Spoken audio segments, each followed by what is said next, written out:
Hello hello বন্ধুরা, কেমন আছো তোমরা সবাই? আজকে আমাদের প্রথম সকাল পেহেলগাঁওতে। আর সকাল যদি এত সুন্দর হয় তাহলে আর কি চাই বলো তো লাইফে।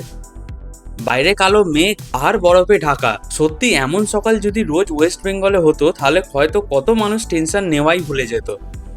সকালবেলা কাঁপতে কাঁপতে আমরা আমাদের সেরে নিই সকালের ব্রেকফাস্টটা। কিছুক্ষণ বাইরে এই পাগল করা ভিউ দেখতে দেখতে আমাদের গাড়িও লেগে যায়। তোমাদের জানিয়ে রাখি, এইগুলো হলো কাশ্মীরের taxi, only for sight seen. এই ট্যাক্সি কিন্তু আমাদের কলকাতা আর হাওড়ার মতন নয়, একদম সাজানো গোছানো কিন্তু। আর ভেতরে ফুল হিটার থাকে অন অলওয়েজ। সত্যি এই পেহেলগাঁওটা না একটা জাদুই আছে কিন্তু। এর একটা আলাদাই বিউটি আছে যেটা বলে বা ভিডিওতে বলা সম্ভব নয়।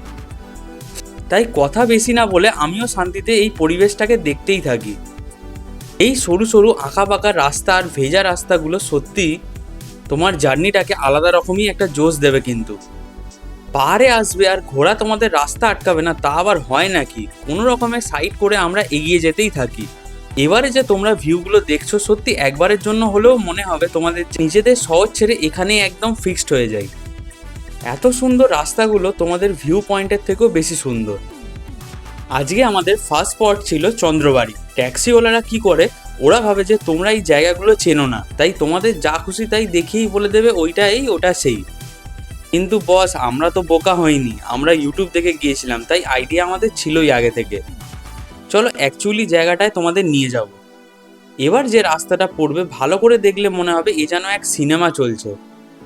দেখতে দেখতে আমরাও এসে গেলাম, আর এই হলো অ্যাকচুয়ালি চন্দ্রবাড়ি। যেদিকেই দেখবে খালি বরফ আর বরফ। ঠান্ডা খুব নেই, হাওয়াটাই তোমাকে মেরে ফেলবে, তাই নাক ঢেকে নিয়ে সামনে যাওয়ার চেষ্টা করছি। মাঝখানে এমন একটা ছোট নদীর জল বয়ে যাচ্ছে, যেটাতে হাত দিলে হাত তো শেষ একদম হবে ঠান্ডাতেই। এই হলো মুখটা। আমি যাইনি কারণ আমার প্যান্ট জামা ভিজে যেত। আর আমি সামনেটা ঠিক এমন, ভেতরে ওইদিকে সব রাইড মতন সব হয় আর কি। চলো এবার ফটাফট বেরোনো যাক নিউ জায়গা দেখবার জন্য।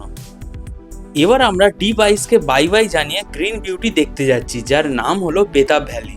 অ্যাকচুয়ালি এই জায়গাটার নাম দেওয়া হয়েছে হিন্দি ছবি বেতাব থেকে। চলো, লেবুজে ভরা পাইন গাছের বনের পাশ দিয়ে বয়ে চলেছে এই বরফ গলা নদী।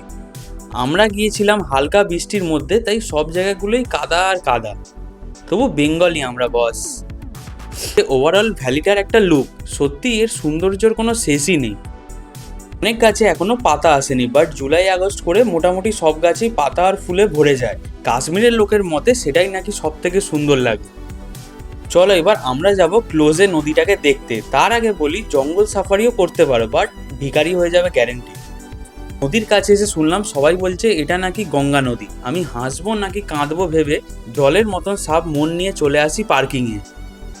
আজকের মতন ব্লগ 4 এখানেই শেষ করলাম। তোমাদের যদি ভালো লাগে ভিডিওটা তাহলে অবশ্যই শেয়ার করো তোমার বন্ধুদের সঙ্গে।